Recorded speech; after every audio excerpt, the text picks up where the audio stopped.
Brain Gain is sponsored by the Mahoning Valley Manufacturers Coalition, Southwoods Health, Farmers National Bank, and Sweeney Chevrolet Buick GMC.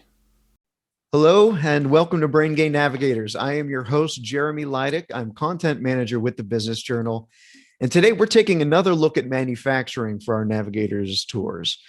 Our featured tour today is with Pennex in Leetonia. Pennex is a member of the Mahoning Valley Manufacturers Coalition and has been extruding and fabricating aluminum products since 1979. With us today are company president Chuck Stout and general manager Mike Lastic. Good evening, or good afternoon, guys. Not the evening yet. Thanks for having us. We're happy to be here. Yes, thank you. Glad to have you both. So a little later, you're going to hear from Chuck and Mike, who will be ready to answer any questions you have. So be thinking about what you want to ask. But first, what I want to do is play a video of our visit to Pennex, where we spoke with some of the employees there, and some of the folks work on the shop floor, while others are actually working behind the scenes to keep business moving. So enjoy the video. I'll see you in just a few minutes, and I'll go ahead and fire it up right now.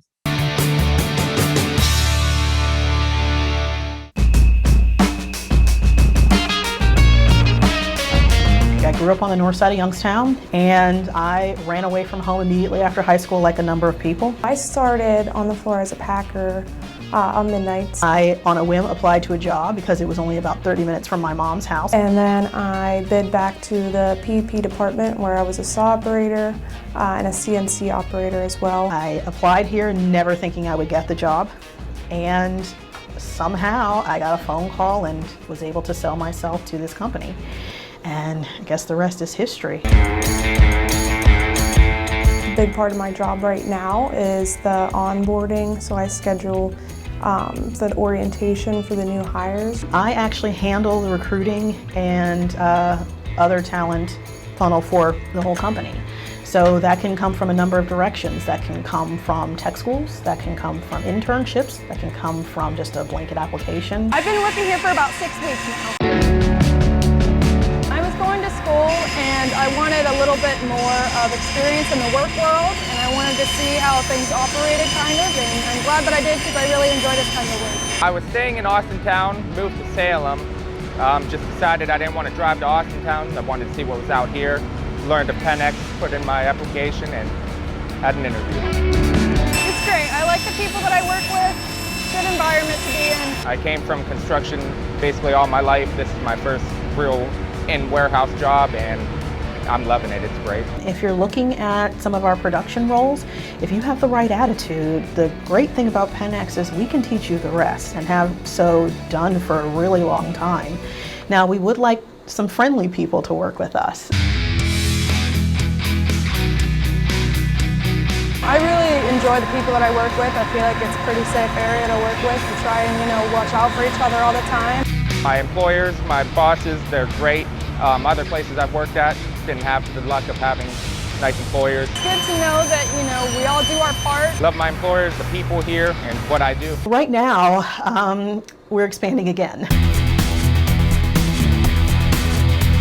If I continue to ask for more work, they will continue to give it to me.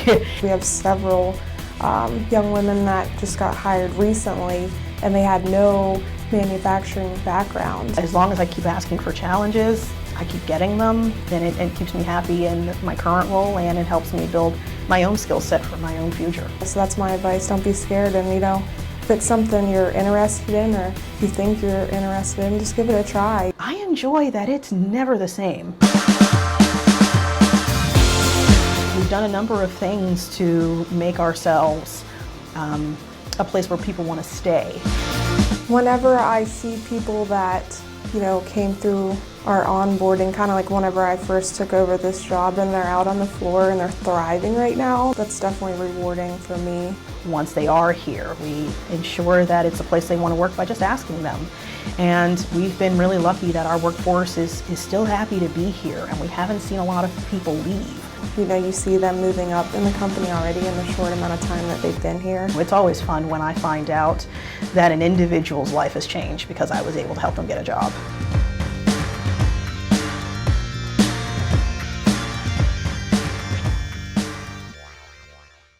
for all the participants, now is the time when you can ask questions. Mike and Chuck are ready for your questions. What you could do is, if you want to actually ask them yourself, you can click the little raise hand icon down at the bottom of the Zoom screen, and I'll turn on your audio so you can ask your question. Or if you prefer, you can just type your question in the Q&A chat box, and I will ask your question for you. And I have a few icebreakers here to kind of get the ball rolling. So I'll go ahead and open the floor to Mike and Chuck. What are some of the benefits of pursuing a career in manufacturing? I could start off, Jeremy. So, I've been doing this 28 years. Some of the benefits I've had, I've worked quite a bit in the automotive industry, a couple other industries, and then came to Pennex, and I've been here for about 6 years now. But you get to make things, and you get to see things being produced and made, and then those things going out into the world as well. So it's exciting to see that. One of the other things that I've been able to do over my career in time, and it's a global world now, I've been able to do quite a bit of traveling, just seeing different things, seeing different plants, different experiences, not only throughout the country, but throughout the world. So, you get a broad experience in manufacturing, and right now it's a global economy, and the pandemic has set that back a little bit with the travel, but, really, there's a lot of experiences out there should you choose to get into this line of work. Where we're at now in Pennex, we are in the automotive world. And again, we're making a lot of exciting products that you're going to be able to see be produced in a different vehicles. So just being able to make things in the different areas you're able to go is very exciting. I think one of the cool things for people when they get into manufacturing, especially if they've never been in the manufacturing world before, is to make a product and then see your product actually out in the real world. When you're supplying into vehicles, or you're supplying into, trucks or trailers or those kind of things, and you're driving down the road and you see one, say, hey, we make parts for that. And that's pretty cool. And it gives you a sense of pride. And, the things that we do are not, in the commodity side of the world. We do things that are very, very technical, very precise. So it's a challenge, but it also is really cool when you see it. When we did our open house, we had some of the sample vehicles that we supply into, and it's kind of neat to actually look at the vehicle and we can show you where the part goes. It's pretty cool to see. Right on. So give us an idea. What are some of the things that Pennex produces? Maybe what are some cool, interesting new products that you're working on now, or projects that you're working on now? Really, where we play heavily here in Leetonia is in the automotive sector, like Mike said. And what we do is, some of the components that we deal with are in the crash management.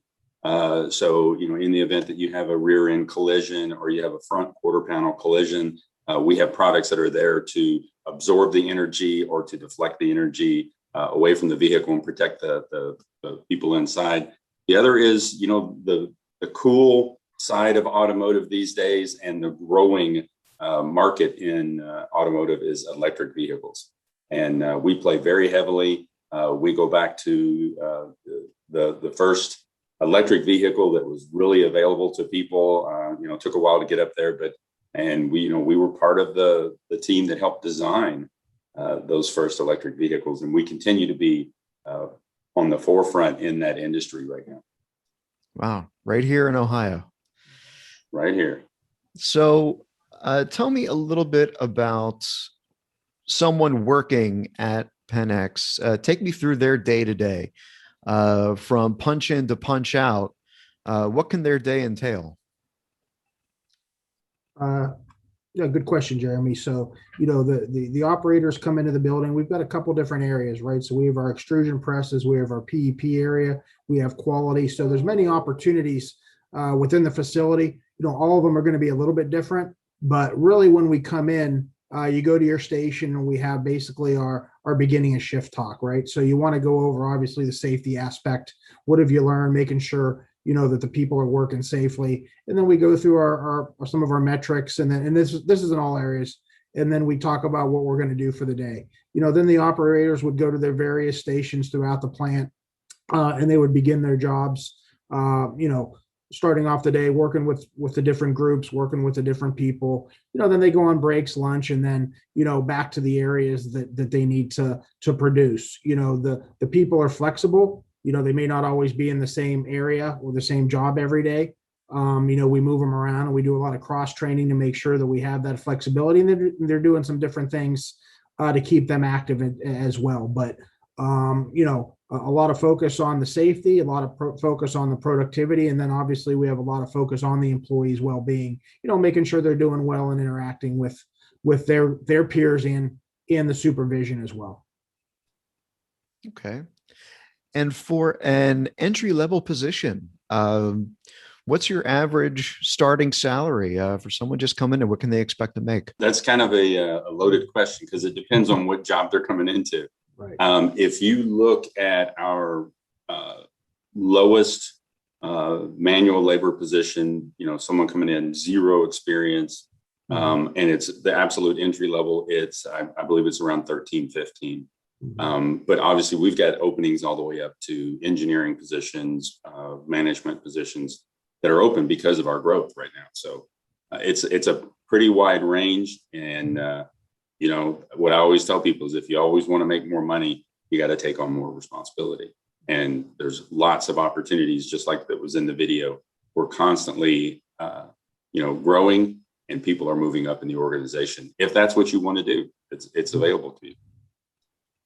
Yeah, we saw a number of folks, not just folks working on the shop floor, but individuals in the back room as well, working in the office. I think that might be maybe, I don't know if people think about those jobs so much. Whenever they think of manufacturing work, they might not necessarily be thinking about, the HR positions and the IT positions and the ones who are in the back there, kind of keeping business flowing.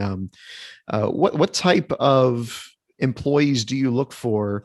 I guess on both ends. What are some of the qualities, both on the shop floor, but then also in the back? I think a lot of the qualities are the same. When we look at it, and we actually say it a lot, and I think we even said it in the video a little bit, is, attitude is what matters for us, right? You got to come in with the right attitude, and you have to have an aptitude, to be able to learn things, because we can teach you anything else that you need to learn. Obviously, if you come in for a professional position, whether it be engineering or something like that, you have to come in with some requisite skill sets. But if you want to come in, you want to learn how to, operate any piece of equipment that we have here, we can teach you that as long as you come with the right attitude. We have what we refer to as a dual bottom line philosophy. The welfare of our employees, we weigh equally with the profitability of our company. So we make sure that we take care of our people, that people take care of each other. And our ultimate goal, obviously, is, to be a profitable business. And we do that by taking care of each other and taking care of our customer. Got you. So one of our attendees asked the question, Heather Anderson wants to know if most people work alone or do they work in teams at your company? Another good question. It varies. Sometimes on the press operation, depending on what you're doing, you may be, but it's never really alone, right? You may have a stationary job, but you'll have interaction with your team members throughout the day. And then as you move up and as you do some different things, we have a lot of, you mentioned it, some different areas, quality rules, right? So we have a quality lab where we have some different people working there and collaborate and work together and operate a lot of different equipment to make sure that the product is sufficient. In their PEP area, in our fabrication area, there's a lot of interaction with a lot of the different people. You may run a cell, but you're going to get some interaction with the supervisors, your other team members come over to help you if you need it. So, there are some individual positions as you're working, but you're never really alone just because of the interaction and the way people go around and really work together and provide that teamwork. Got you. And as far as hours go, what type of hours would an individual expect to work? And are you strictly working Monday to Friday, or are you working on the weekend too?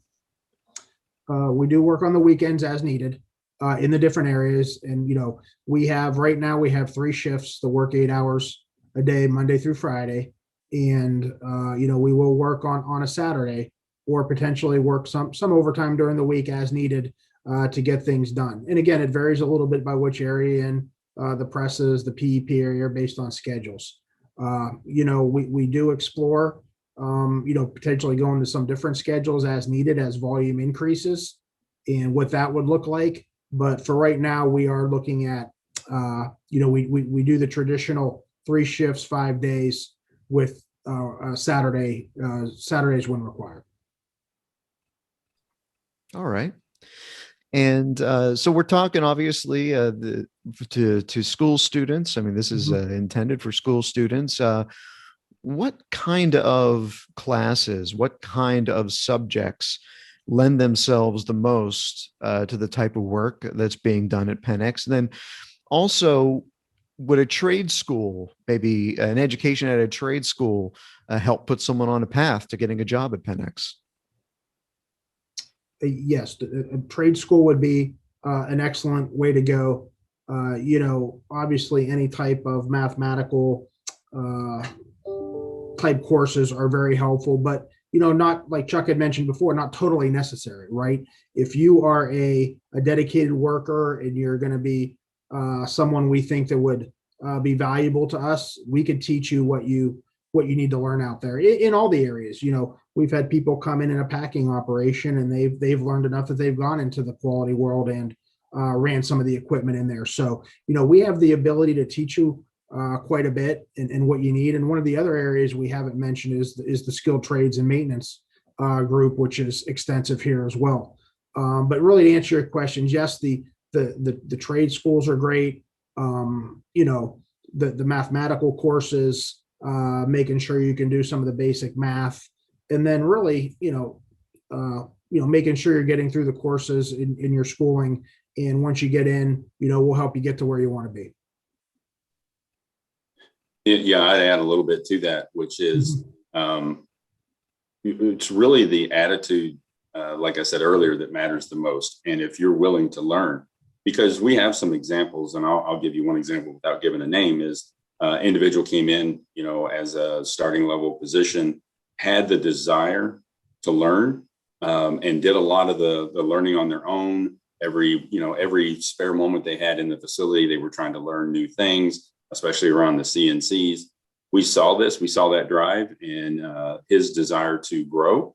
So we actually sent him to school, and he went and he got some CNC training. Next thing you know, he steps into a technical role.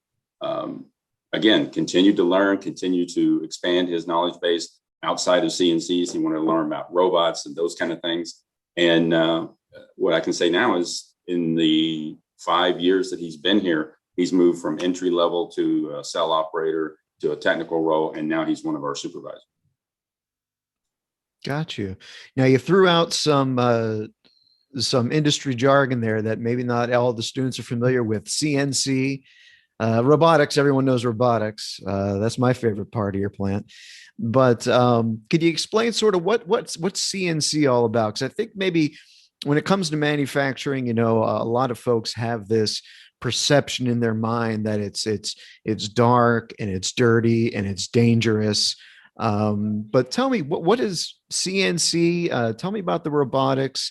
I guess just respond to that perception and the type of very technological equipment that you're using. Yeah, so basically what a CNC is we'll take a piece of metal, and what the CNC will do is it's a program, whether it's doing milling, whether it's doing turning, different types of equipment, but it's programmed and it's repetitive. So it's going to be doing the same thing over and over. And we'll take a piece of aluminum that we've extruded, and we will remove metal with different types of machining tools, whether we're drilling holes, we're tapping holes, whether we're cutting slots, those kind of things. And it's all done inside a piece of equipment that we've programmed. And the really cool part about it is, the technology with the CNC machines today, it's not just one axis. You're going up and down, poking holes, and you got to, go in and turn the part. Now we have long bed, 5-axis CNC. So, the tools are going at different angles, and the pieces are being moved. It's really cool. It's high technology. It's a lot of programming that goes involved with it. So we have people who do the programs, but then we also have people who operate the equipment itself, and then also who can do changeovers and those kind of things. So it's not as most people remember what manufacturing was. The dark, the hot, the dank environment. It's nice and bright in here. I won't tell you that it doesn't get hot and it doesn't get a little bit cool, because it's not air conditioned. But it is, it's a nice environment to work in. It's nice and bright. It's clean, and it's a very safe environment. And that's the key that people need to take away. It's not some of the manufacturing that you saw years ago. It is a very safe environment. And anyone that comes through this facility, that's one of the things they walk away with. One is how clean the environment is, and also how safe it is. To get to one of our robots or to get to some of our moving equipment, you have to go through some pretty extensive safety protocols to get in. Absolutely. So you mentioned internship opportunities within the company. How old do you need to be to actually get an internship? Well, that's something we're actually working on too, because there's a new program in the state of Ohio, which would allow us to do internships with 16, 17-year-olds. So currently we have done internships with 18, but we are in the process of going through the program to be able to do 16 and 17-year-olds. Very cool. So when you both were starting out your career, what's the one thing that you wish someone would have told you about it in the beginning?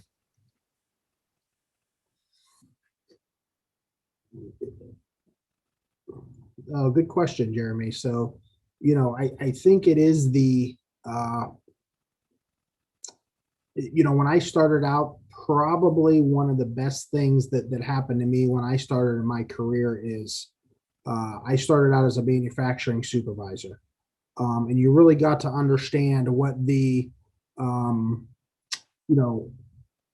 environment's like, building the product. What are the trials and tribulations of the people working on the floor?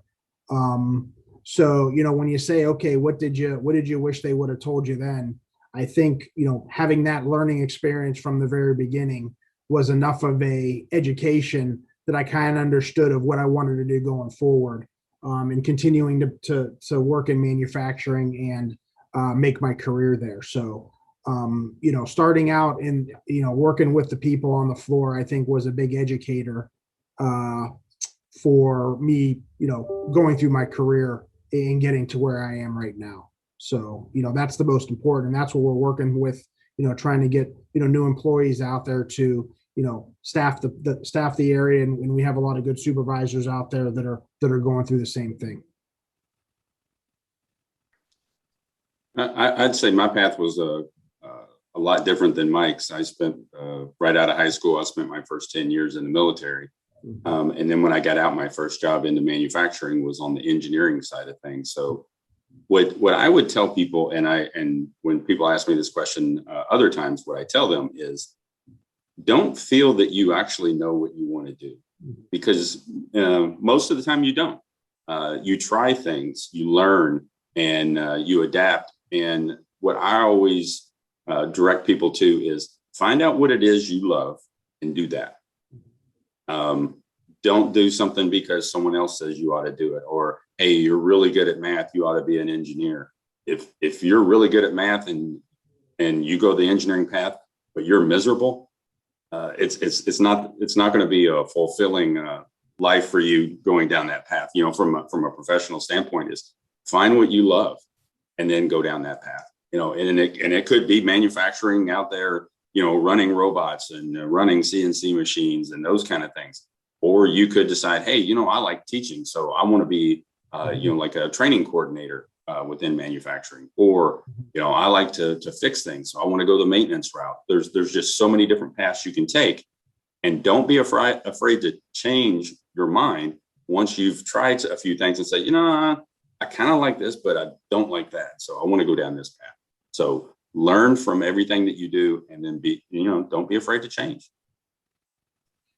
And don't be afraid to take risks. I mean, I think that it seems that there is no such thing as a perfect job for a perfect, you can't really fit a person into a job anymore, right? Because we saw Taylor, she's on the floor. She's been there for probably longer than 6 weeks now, since we met her. Mm-hmm. But I know there's a number of young ladies watching right now, and will watch the video later on demand, and they will see that manufacturing is not just for the guys. Plenty of young ladies enter the field and can be very successful. What are you guys seeing as far as maybe changing demographics? Do you see more women taking up these jobs? Absolutely. And what I would say is, we had this discussion just the other day in-house. I cannot honestly see one job in this facility that a female can't do, because of the advancements we have in lifting technologies and robotics and those kind of things. With some of the automation we have, there's really no job that a female can't come in and do. Now, there's going to be some they're going to look at and say, I don't want to do that. Frankly, there's a lot of guys that look at it and say, I don't want to do that. It's just a matter of, you got to get past the intimidation. And this isn't just speaking to the women out there, but everyone looks at manufacturing and, through their own lenses. And a lot of times it's perception. And a lot of times when you come in and you see the size of some of the equipment we have, it can be intimidating. And you just got to get past that and, get to the point where you get inside the building, you start to see the equipment. And, we are very thorough in how we train and make sure that we get you comfortable where you are before we're going to release you. You're just not going to come in and we're going to throw you on a piece of equipment. Your first week is an orientation. You're not even out there actually in the production area. We're getting you acclimated to the organization, to the company, and to the facility itself. Then we will get you out there, pair you up with someone who's very seasoned, and will train you on your specific job that you're going to be doing. You go to the next job, we're going to train you on that. So, you got to get past that intimidation piece of it, because it can be daunting when you come in if you've never seen an environment like this. But we'll train you, we'll take care of you, and bring you into the family.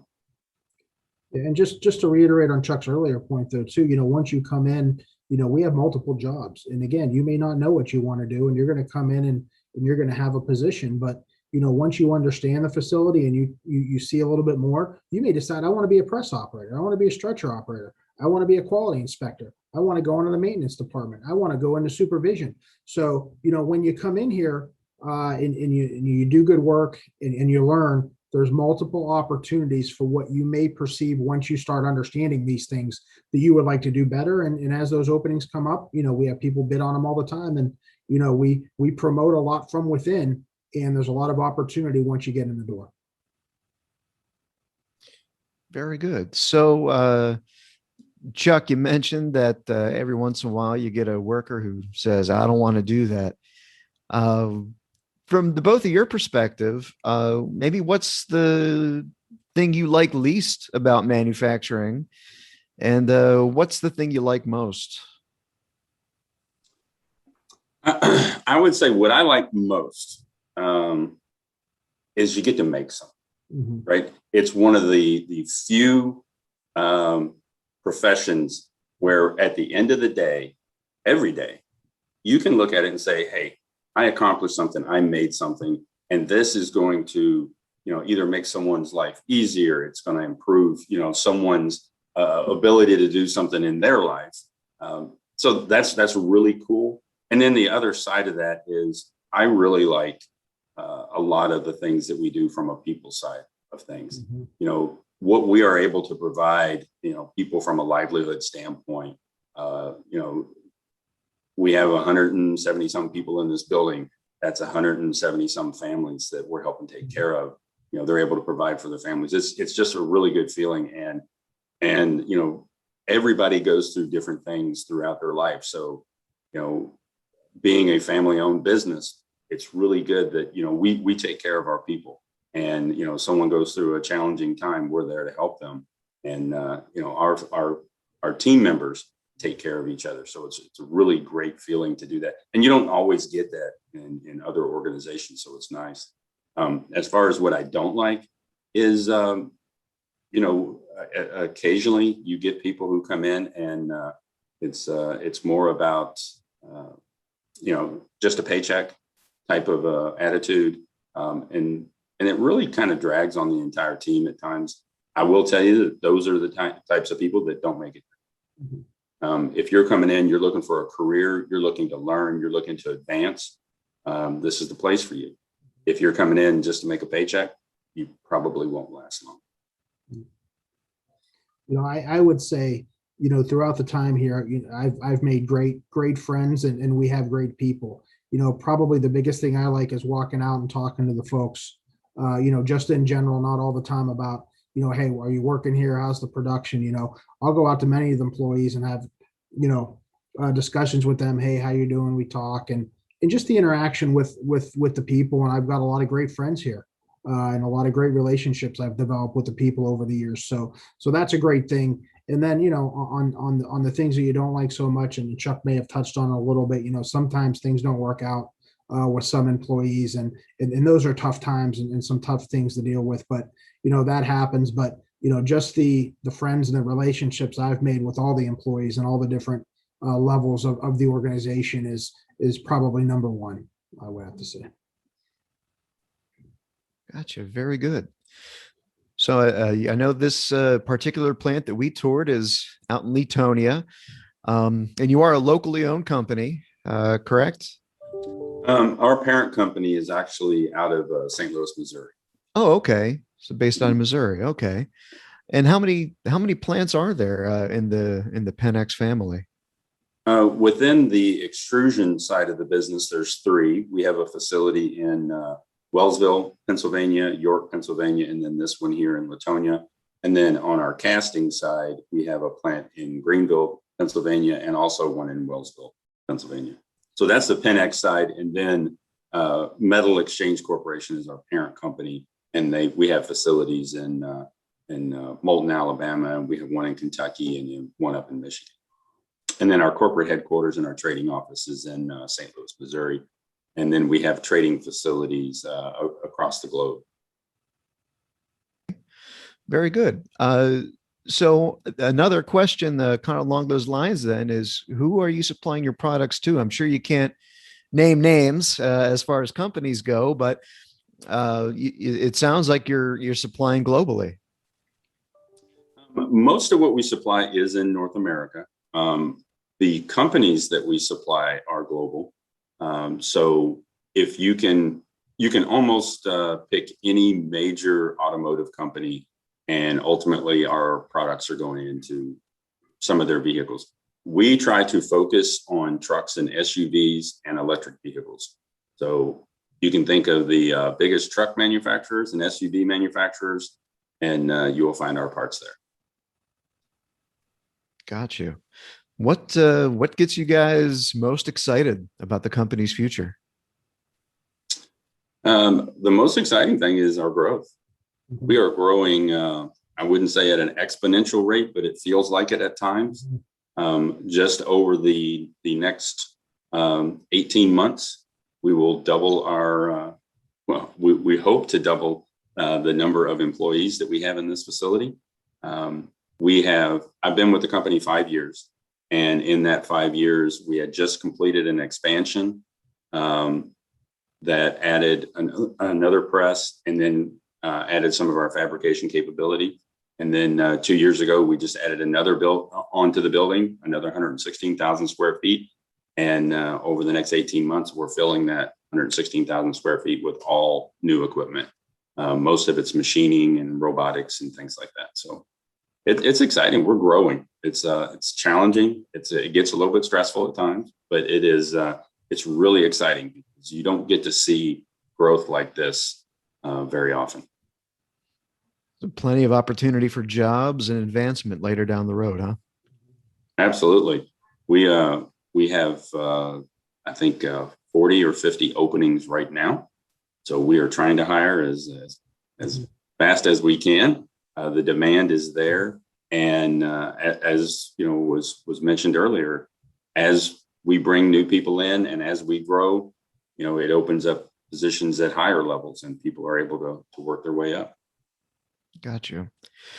So, since you both have been in manufacturing for as long as you have, what's maybe something that has surprised you about the career? Either maybe the path that you each took, or maybe just something in the industry in general, something that kind of caught you off guard. I've I was lucky enough to be on, in a couple different areas. Like you said, it started out in manufacturing, moved into quality, back and forth to manufacturing. But some of the surprising things I mentioned a little bit was the ability to, which was one of the things I enjoyed the most, was the ability to travel and try some different things and see some different areas. And I didn't realize how vast that would be, especially with the global markets, right? So, it was exciting when you look back at your career and say, man, I was able to go to all these areas. And then we even do some traveling a little bit now with Pennex as well. So, you get to see other manufacturing facilities, see other areas, meet other people, and just interact with the different teams, which was, when I look back and say, man, that was pretty exciting to be able to do that. Yeah, I'd say from my perspective, some of the most exciting things that I've seen, and at times it's been a little bit surprising, is just the advancement of technology.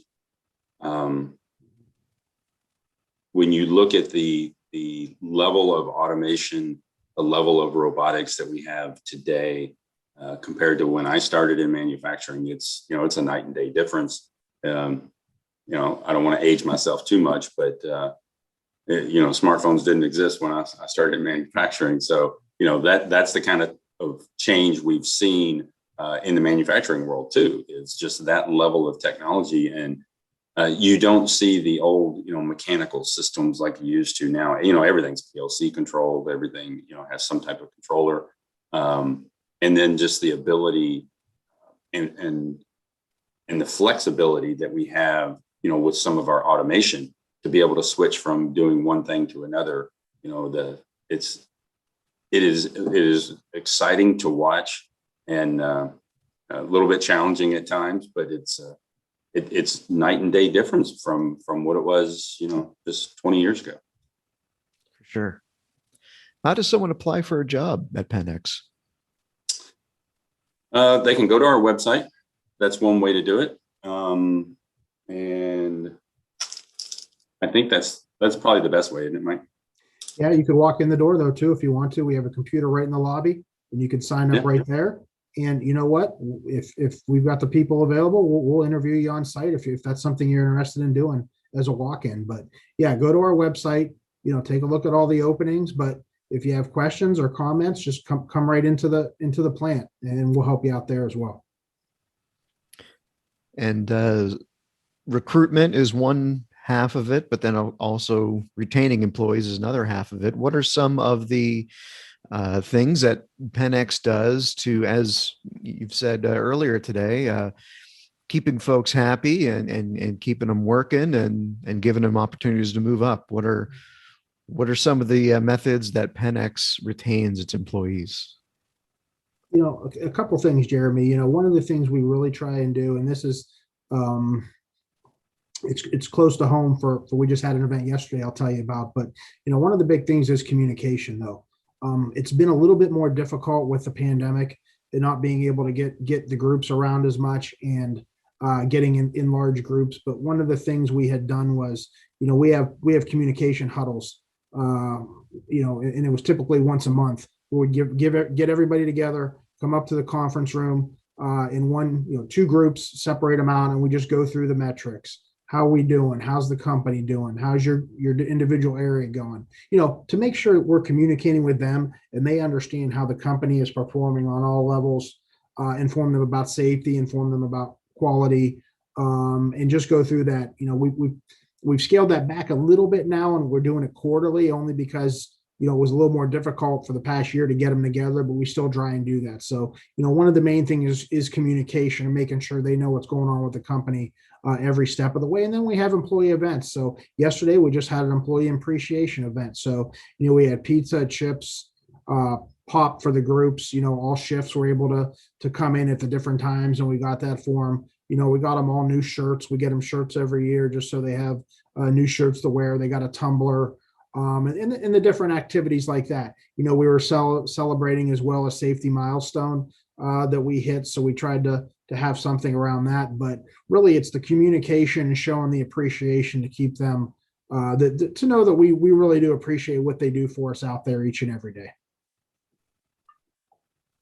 Yeah, and I would build on that a little bit, and that is, I think one of the best things that we do across the company is we listen. We do an annual survey of our employees, asking them questions about, what are we doing right? Where can we get better? Those kind of things. And then we take that and we actually develop an action plan around it where we can make improvements. We also have a very active program where if an employee sees an opportunity for improvement, we call it a continuous improvement card. And they'll put in the idea and say, hey, we can, change this on this cell or whatever we want to do. And then we take those and without seeing names, we'll actually select what was the best idea for the month. And then, they get some recognition for that. We actually have like a little wall of fame where people are selected each month. But the key part of that really is not just that they get a little bit of swag and a shirt and a picture. It's that they came up with an idea and we implement it. And not everybody wins that award every month, but we continue to get all of these ideas on how do we get better. And when you can turn that around and they can see that we're implementing their ideas and we're making the environment even better, improving the process, improving their job, that's one of the best things you can do is listen to people and act. And if we see something that we can't implement or it's just not the best process to move forward with, we come back to them and we tell them why.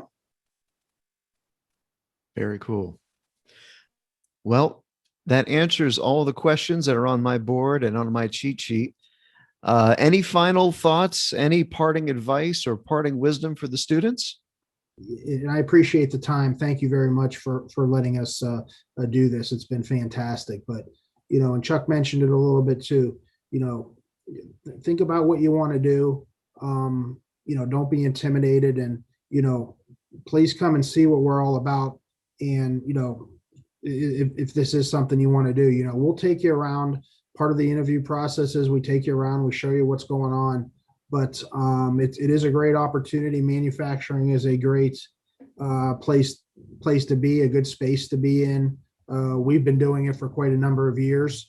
And, Pennex Aluminum is also a great environment. I mean, there's not too many places that expanded twice in the past 5 years like we have. So it's exciting times and exciting product lines as well that we have to offer. So, come and take a look at it if it's interesting, and we'll show you what it's all about.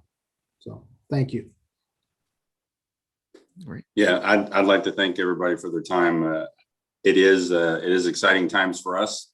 We are looking for new team members. So if it is something that piques your interest, absolutely come pay us a visit, and we'll be happy to host you. Great.